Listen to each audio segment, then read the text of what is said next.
ici Dorine, Et Cyril, des investisseurs sereins. après plusieurs années de travail en tant qu'ingénieur, nous nous sommes lancés en investissement immobilier.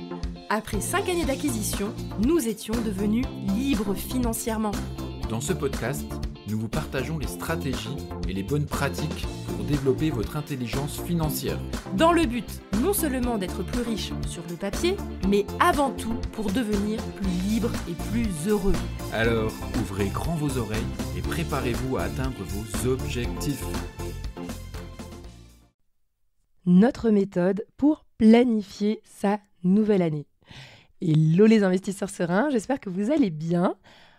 Aujourd'hui, on va s'organiser pour avoir une année 2024 qui est sous le signe du succès. Alors, j'espère parmi vous que vous avez commencé déjà à poser vos objectifs 2024. Peut-être que ce n'est pas encore le cas, dans ce cas, cet épisode tombe à pic. Si par contre, vous avez déjà défini vos objectifs, cet épisode tombe aussi à pic, je vous l'assure, parce que j'ai remis un petit peu en cause ma façon de poser des objectifs d'année et on a revu tout ça, on a changé de méthode pour qu'on ait une méthode, on va dire, encore plus efficace que juste se dire « mon objectif c'est de faire ça, ça et ça ». Voilà, c'est bien d'avoir des objectifs comme ça, mais si vous voulez vraiment être sûr, je pense qu'on peut élaborer une meilleure méthode. Sachant que, en effet, nous, on avait l'année dernière, entre guillemets, dégagé 3 objectifs avec 3 grandes priorités. Mais ce qui s'est passé, c'est que y a eu des glissements, les objectifs n'ont pas été tout à fait atteints, il y a eu des zones de flou.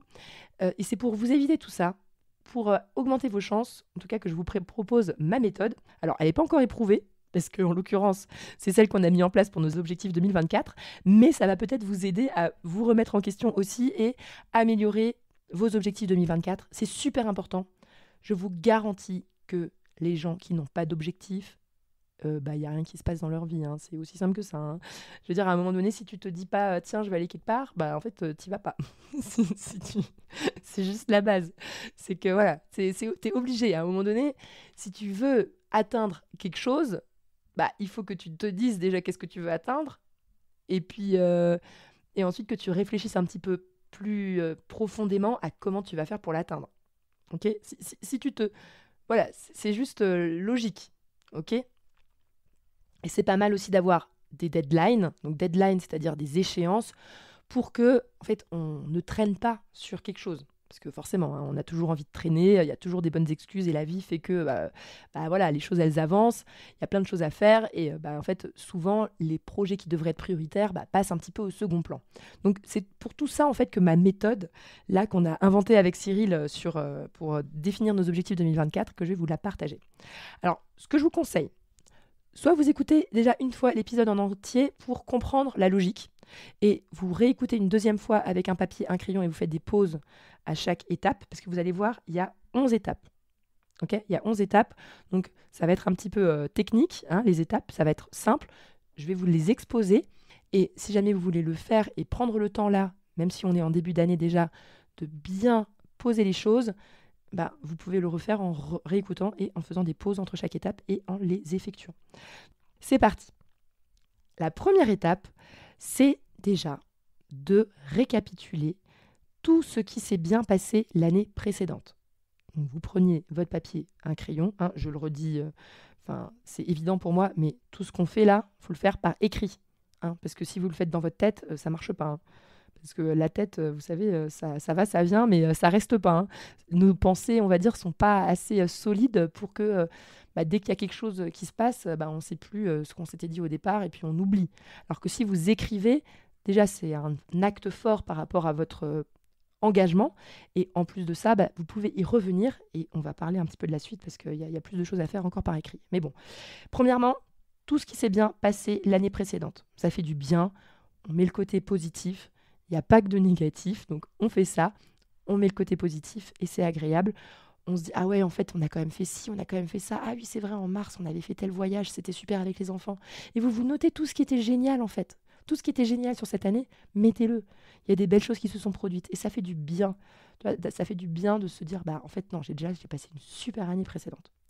Deuxième étape, là, on rentre dans les choses un peu plus douloureuses. Vous allez noter tous les points qui n'ont pas été l'année précédente.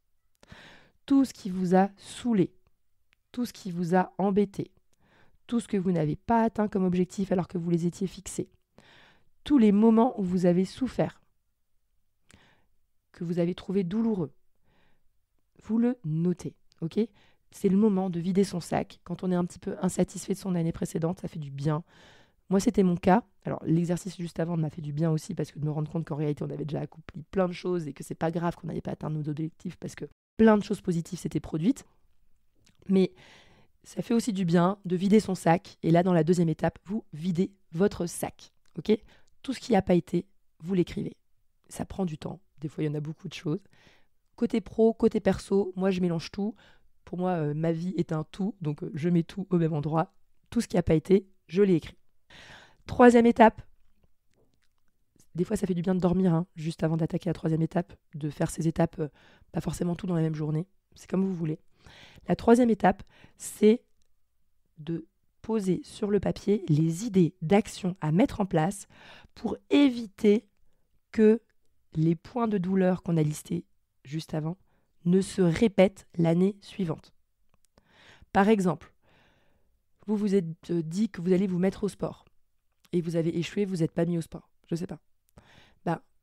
Posez-vous la question, quelles sont les actions que je pourrais mettre en place qui éviteraient que, si jamais je me fixe cet objectif, ça se reproduise. Par exemple, m'inscrire à la salle ou bien avoir un coach qui vient me chercher toutes les semaines en bas de chez moi pour aller courir et que je ne puisse pas annuler et que j'ai déjà payé tout à l'avance, comme ça j'aurais encore moins envie d'annuler. Bref, notez des idées en fait, des idées. Peut-être c'est de vous acheter une montre Garmin, enfin nous je fais la pub de Garmin mais parce que c'est ma montre, mais c'est une montre connectée spéciale pour les sportifs avec un programme d'entraînement.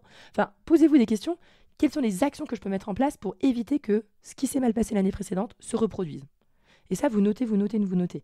Et essayez de brainstormer, prenez le temps de trouver plein d'idées qui vont vous aider à éviter que les choses ne se produisent pas comme vous le vouliez. Ensuite, une fois qu'on a fait ça, c'est pas fini, parce que ça, on va dire, c'est vraiment des idées en vrac. C'est des idées en vrac, c'est pas vraiment encore abouti. Quatrième étape, on va donc définir sa vision à 5 ans. Ça, c'est super dur. Ça, je trouve, c'est le truc le plus dur.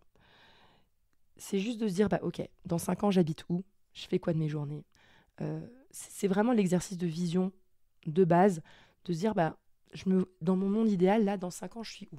Sachant qu'en 5 ans, en réalité, on peut réaliser beaucoup de choses. Nous, en 5 ans, on est devenus libres financièrement. En 5 ans, il y a beaucoup de choses qui peuvent se passer. Donc, se poser et se dire, dans 5 ans, qu'est-ce que je fais ? Où j'en suis ? Et c'est pas grave, Je sais qu'il y en a qui vont dire, ah oui, mais de toute façon, la vie, il y a plein de choses, ça peut changer. Mais on s'en fiche. Moi, ma vision il y a 5 ans, c'est pas ma vision d'aujourd'hui, de ce qui s'est réalisé, mais c'est pas grave, parce que les choses vont évoluer. Mais l'important, c'est de savoir à peu près où on veut aller quand même dans 5 ans. Et ça va vous lancer en fait l'énergie et ça va vous aider pour poser les objectifs qui vont être pertinents pour votre année 2024. Donc, mettez ça en avant, écrivez votre vision à 5 ans. Et ensuite, 5e étape, on va tout doucement affiner, c'est les fameux objectifs à 1 an. Les objectifs à 1 an, c'est beaucoup plus, on va dire, concret là, on rentre vraiment dans du concret, c'est de se dire, ok, déjà par rapport à la vision que j'ai mise, qu'est-ce qui serait cohérent que j'atteigne dans 1 an pour que la vision soit atteignable ? Par exemple, si vous voulez devenir libre financièrement dans 5 ans, typiquement, je dirais qu'il faudrait que vous achetiez un immeuble cette année. Un immeuble rentable, peut-être avec des colocations à l'intérieur, peut-être avec de la location courte durée pour booster tout ça. Si jamais notamment vous avez une petite capacité d'endettement et qu'un immeuble pour vous ça va être compliqué, que vous partez sur un appartement, peut-être ce sera location courte durée. Mais faire votre premier investissement immobilier cette année, ou votre deuxième, peut-être que vous en êtes déjà à plusieurs investissements, mais en tout cas, il y a de l'investissement immobilier dans l'air en général, si vous écoutez ce podcast. Donc, réfléchissez à une forme de cohérence. Par exemple, si vous voulez courir un marathon dans 5 ans, posez-vous la question en disant « Ok, j'aimerais bien faire ma première course de 10 km à la fin de l'année. » Ou j'aimerais faire... de réfléchir à la cohérence par rapport à votre vision. Un objectif à 1 an, où vous devez en être. Sachez que d'ailleurs, si par exemple votre objectif c'est de gagner 5 000 € par mois en revenus passifs, c'est pas nécessaire forcément d'atteindre 1 000 € dès la première année et de diviser par 5 tout simplement par rapport à la vision et l'objectif à 1 an. Des fois, on peut aussi se permettre d'avoir juste 500 € ou 800 € de cash flow la première année avec son premier investissement parce qu'on va développer des compétences et les choses vont évoluer. D'accord ? Les choses vont évoluer pour vous. L'important, c'est de passer à l'action et peut-être que vous aurez d'autres idées de développement pour avoir plus de cash flow. Et en fait, les choses, souvent, elles sont crescendo. Okay ? Par exemple, si je voulais avoir 5 millions d'écoutes de podcast dans 5 ans, il n'y a pas forcément besoin que je sois à 1 million dans 1 an. Parce que la croissance, elle n'est pas forcément linéaire, en fait. Voilà, c'était le petit point. Donc, ça, c'est le premier point par rapport aux objectifs à 1 an. Et ensuite, moi, je rajouterais, par rapport à la liste d'idées d'action à mettre en place pour éviter les points de douleur qu'on a mis en place au point 3, vous piochez ce qui vous paraît prioritaire à exécuter également sur l'année 2024. Donc là, on était donc à l'étape 5. Posez vos objectifs à 1 an en tenant compte à la fois de votre vision et aussi des idées d'action du point 3. Donc là, maintenant, on y voit plus clair, ok ? L'idéal, c'est que voilà, ça vous fasse vibrer. Vos objectifs, ils doivent vous faire vibrer. Et en même temps, ils vous semblent atteignables. Un peu les deux en même temps. Pas que ce soit trop facile, pas que ce soit trop difficile non plus. Et ensuite, point numéro 6, et ça c'est ce qu'on a mis en place pour éviter les déboires qu'on a vécu cette année, c'est d'estimer la charge de travail pour chaque objectif. Parce que c'est bien beau d'avoir l'objectif de se mettre au sport, l'objectif d'atteindre la liberté financière et donc de faire un gros investissement, voire 2 investissements sur l'année 2024, plus changer de poste, plus se lancer dans une formation pour apprendre l'anglais, plus, je sais pas moi, j'en sais rien moi, avoir une naissance de jumeaux qui est sur le point d'arriver au milieu d'année, ça fait peut-être un petit peu beaucoup. Donc, l'idée, c'est de se poser et de se dire, mais ok, concrètement, combien de temps ça représente ? Combien de soirs par semaine il faut que je me consacre à tel projet pour que ça avance ? Pour évaluer la charge de travail pour chaque objectif. Ça, c'est ce qu'on a fait et ça a été révélateur. Parce que nous, on a fait ça. Et en fait, on s'est rendu compte que ça rentrait pas, quoi. Ça rentrait pas. Tu vois, si tu veux acheter des immeubles, développer ton podcast, faire des marathons, j'en sais rien, passer plein de temps avec tes enfants. Enfin, et à un moment donné, il y a tellement de choses que ça rentre pas. Donc, ça fait du bien de juste de se poser en se disant, ok, bon, j'ai un problème, mes objectifs, ça rentre pas. Alors, peut-être que si jamais ça rentre pour vous, très bien. Si vous vous dites, waouh, en fait, je passe toutes mes soirées, les week-ends, les machins, à faire des visites, et en fait, je travaille trop, et en plus, j'en sais rien, il y a plein de choses. Ça va vous faire du bien de faire cette évaluation de charge de travail pour chaque projet. Alors, moi, j'aime bien compter en jours ou en soirée. Typiquement, ça peut être, si vous êtes à temps plein dans un travail salarié, vous savez que vous avez, entre guillemets, que le soir, les week-ends et les congés payés. Donc, et les RTT, si vous avez des RTT, vous savez combien de jours de libre vous avez dans l'année, si jamais vous avez des tâches qui vont devoir être faites sur une journée complète. Vous savez aussi combien de soirées vous avez pour bosser et combien d'heures il y a par soirée. Et vous savez aussi le nombre de week-ends que vous avez. Donc, en fait, vous allez vite voir combien de congés payés vous allez devoir consacrer à vos objectifs. Sachez que nous, on avait dû consacrer des congés payés à nos objectifs en mode on doit visiter plein d'immeubles et c'est loin de chez nous, donc on a dû faire ça. Donc en fait, de se rendre compte de tout ça et aussi vous notez les temps off que vous voulez, c'est-à-dire peut-être que vous avez prévu de faire 3 semaines coupé du monde, un tour du monde, je sais pas, ou juste partir dans des pays nordiques pendant 3 semaines. Là, il faut aussi prendre en compte le fait que vous ne serez pas dispo. Et vous avez déjà 3 semaines de congés payés qui partent là-dedans. Donc en fait, faites un peu le point de toute votre charge de travail de l'année. Ça, c'est vraiment sur ce point numéro 6 qu'il faut le faire. Et ensuite, étape numéro 7, on va calculer son temps disponible. Okay, vous faites votre temps total disponible et vous allez comparer donc entre le temps que c'est censé vous prendre d'atteindre vos objectifs et le temps que vous avez. Et l'étape numéro 8, c'est de réussir à réconcilier tout ça. Alors nous, ce qui s'est passé quand on a fait nos objectifs 2024, on s'est rendu compte qu'il y avait, on va dire, 1,5 fois trop de travail par rapport au temps disponible. Et donc, comment est-ce qu'on fait ? Alors, il y a plusieurs possibilités. Déjà, il faut prioriser les choses. Peut-être qu'il y a des projets que vous vous dites, ok, bon, tant pis, ça, je le reporte à l'année prochaine. c'est peut-être pas la priorité de me former sur tel sujet dans ma vie professionnelle. Je préfère me concentrer sur tel...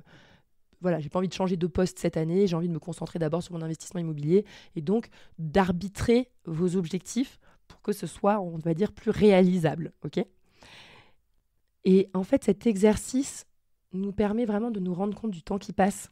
De se dire, ah ouais, en fait, tu vois, si au bout de 3 mois, j'en suis à là, c'est que mon objectif ne sera pas atteint, c'est sûr. Donc, ça vous donne une sorte de temporalité par rapport à vos objectifs et vous allez voir si jamais si c'est possible ou pas.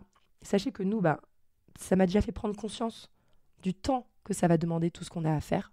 Donc déjà, ça me met dans un état d'urgence en janvier en me disant « Ok, là, il ne faut pas que je traîne. Je ne peux pas, entre guillemets, me reposer sur mes lauriers en janvier, en février, parce que sinon, c'est raté. » Donc tout de suite, ça me met dans le mood de mes objectifs. Et l'autre truc, c'est que des fois, en fait, ça passe pas et tu as envie de faire tous les objectifs. Et nous, c'était le cas. Hein. Nous, ça passait pas. J'ai dit à Cyril, on était d'accord, il n'y a aucun projet là que j'ai listé. On en a peut-être enlevé quelques-uns, mais il n'y a aucun projet là qui est resté que je voulais enlever et ça ne rentrait pas dans l'agenda. Mais je veux le faire quand même. Ok, je veux le faire quand même. Donc, il y a un moment donné, comment est-ce que je vais faire ? Et c'est là qu'on arrive à l'étape numéro 9. L'étape numéro 9, c'est la fameuse loi de Parkinson. Et moi, je l'aime bien cette loi. La loi de Parkinson, c'est le fait qu'on va prendre le temps pour faire quelque chose qu'on a alloué à la chose. Alors, je ne sais pas si c'est assez clair. Je vais vous donner un exemple tout simple. Si par exemple, vous vous dites « j'ai envie d'écrire un livre » et je me donne 6 mois pour écrire le livre, et vous allez mettre 6 mois pour écrire le livre. Si vous vous dites « j'ai 3 semaines pour écrire un livre », et vous allez réussir à le faire en 3 semaines. En fait, c'est un truc de dingue, mais le cerveau, finalement, à partir du moment où il sait qu'il n'a pas beaucoup de temps pour le faire, il va le faire différemment. Il va trouver des solutions. Il va être beaucoup plus efficace. Et donc, c'est exactement ce qu'on a fait. Nous, on s'est posé, on s'est dit, OK, on veut faire tous ces objectifs, on n'a pas le temps. Quelle est la solution ? Premièrement, déléguer certaines choses. Peut-être baisser notre niveau d'exigence. Moi, par exemple, sur le master, je visais d'avoir 18 ou 19 sur 20 parce que c'est mon kiff personnel, mais j'ai dit, écoute, Dorine, si t'as que 15 sur 20 à la fin, c'est pas grave. Donc j'ai baissé un petit peu mon niveau d'exigence sur le master et j'ai diminué le nombre de jours de révision en me disant ok, c'est pas grave, tant pis, tu t'alloues moins de temps pour réviser ton master, tu vas devoir être beaucoup plus efficace quand tu révises ton master et tant pis pour toi, c'est comme ça parce que c'est pas la priorité du siècle non plus pour moi. Donc voilà, on baisse. Pareil pour le podcast. Là, le podcast, au départ, j'avais prévu 36 jours de travail pour le podcast. J'ai dit écoute Dorine, tu te débrouilles, il va falloir que ça tienne en 30 jours. Donc peut-être que tu vas devoir être beaucoup plus efficace, peut-être que tu vas devoir des fois faire 2 interviews dans la même journée, mais tant pis, si jamais c'est ça qu'il faut, tu vas devoir le faire. Et en fait, le fait de se forcer à faire rentrer quelque chose, ça fait un bon exercice pour le cerveau et de se rendre compte qu'en réalité, il y a des tâches qu'on peut faire beaucoup plus vite. Et d'ailleurs, la recherche de l'immeuble, je me suis dit, parce que le fameux immeuble, je ne sais pas si vous avez écouté l'épisode où je pose les objectifs, mais on veut racheter un immeuble là en 2024, je sais que typiquement, ça me prendra trop de temps si je fais des visites la journée et que du coup je fais pas de podcast parce que je dois faire une visite d'immeuble. Ouais, mais là c'est pas possible en fait. Ça va pas rentrer dans mon planning. Donc là je vais devoir m'organiser pour que les deux soient compatibles. Et tant pis pour toi. Et au pire, si jamais tu dois faire des visites avec un enfant d'immeuble, tu feras une visite avec un enfant dans les pattes d'un immeuble. Mais il y a un moment donné, tu peux pas entre guillemets avoir tout facile. C'est-à-dire que avoir tellement de temps disponible que tu peux prendre du temps pour tout faire. En fait, non. À un moment donné, il faut que tu raccourcisses ton temps et que tu arrives à être beaucoup plus efficace. Sinon, tu ne peux pas y arriver. Ou peut-être baisser un petit peu ton niveau d'exigence. Donc ça, c'est le point numéro 9, c'est la fameuse loi de Parkinson. Et ensuite, moi, ce que je vous conseille, je vais vous partager les 2 dernières étapes. La 10e étape, c'est une fois que vous avez bien réfléchi à vos objectifs avec la charge de travail que ça représente, etc., c'est de bien répartir vos objectifs par trimestre pour avoir une sorte de cap et de vérifier que chaque trimestre, vous validez bien les choses. Par exemple, moi, je me suis mise un objectif. Le premier trimestre, je dois avoir terminé de réfléchir au format juridique de l'immeuble et le montage avec les associés. Et en plus de ça, je dois avoir effectué au moins 5 visites sur le terrain au premier trimestre. Sinon, c'est que c'est pas bon. Voilà, je me suis vraiment dit, ok, qu'est-ce que je peux faire pour jalonner tout ça ? Et faites ça aussi parce que ça va vous permettre de vraiment vérifier au bout d'un trimestre si jamais vous êtes en train de dériver par rapport à votre objectif annuel ou si jamais ça tient la route. Voilà donc pour l'étape numéro 10. Et enfin, l'étape numéro 11, c'est le fait d'aller beaucoup plus dans le détail. Alors ça, pour l'instant, franchement, j'ai pas envie de vous en parler dans cet épisode parce que même moi, je suis pas encore tout à fait au point sur comment est-ce qu'on va faire. C'est de bien découper les objectifs annuels, donc par trimestre, ça on l'a fait dans l'étape 10, mais aussi de les découper ensuite en objectifs à la semaine, d'aller plus dans le détail, de mettre en place des indicateurs. Ok, je dois faire une visite par semaine d'un immeuble, ou je dois faire une visite toutes les 2 semaines d'un immeuble, donc ça veut dire que là, dans 2 semaines, je dois déjà avoir une visite. Donc voilà, en fait, vous redécoupez tout ça pour que ce soit le plus fin possible et que vous puissiez pas dériver parce que, je sais pas quoi, vous avez eu telle obligation et donc ça dérive. Parce qu'on le sait, hein, les objectifs, ça dérive. Voilà donc pour l'épisode du jour. J'espère que ça vous a aidé. Peut-être que vous l'avez écouté comme ça. Refaites ça avec un papier, un crayon, en faisant des pauses entre chaque étape. Ça vous fera peut-être du bien. Tenez-moi au courant d'ailleurs si ça vous a aidé pour revoir bien en détail vos objectifs de l'année 2024. C'est ma méthode un petit peu inventée là en fin d'année qu'on a mis en place avec Cyril et ça nous a beaucoup aidé. On verra, hein, vous verrez bien à la fin de l'année si jamais nos objectifs ont été tenus et si je valide ou pas la méthode. Mais voilà. Sur ce, je vous souhaite à tous une excellente journée et à bientôt!